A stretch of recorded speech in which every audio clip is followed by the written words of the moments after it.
Hi Kipsters. So unfortunately YouTube won't let me go live right now. I need to wait until tomorrow. But I wanted to get you all started on Gandhi's Salt March. So a couple things to note.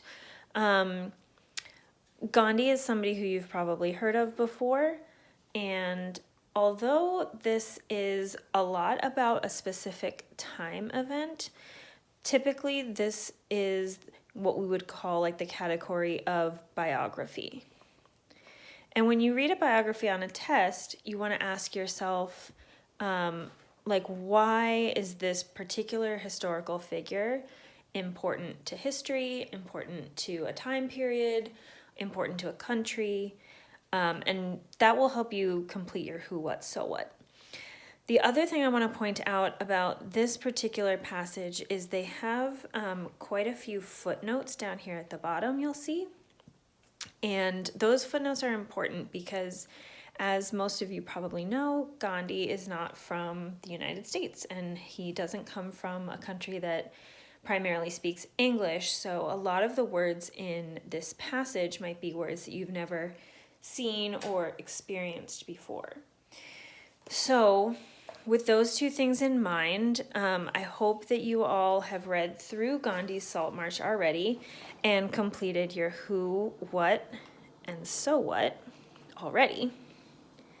But if not, this should be a pretty easy who, what, because who is right in the name, Gandhi Salt March.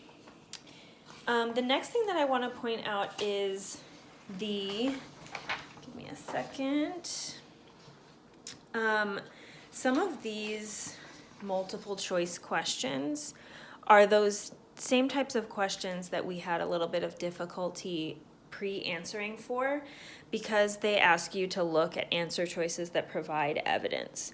So for example, if I cover up my answers for number 1, I read, based on the information from the beginning of the passage, which is most likely true?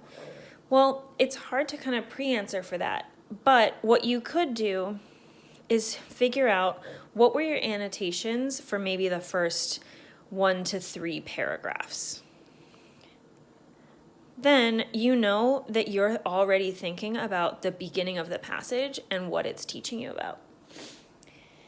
The next thing I want to point out before I let you all go is the short response question. Where did it go? This short response question is another example of one of those hidden questions. So if I read the question, it says, how does the author develop the central idea of the passage? Use 2 details to support your response. So can you figure out what the hidden question is?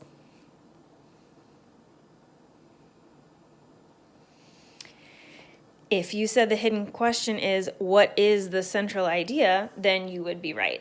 So first you need to figure out what is the central idea. And then you need to ask yourself, how does the author develop it?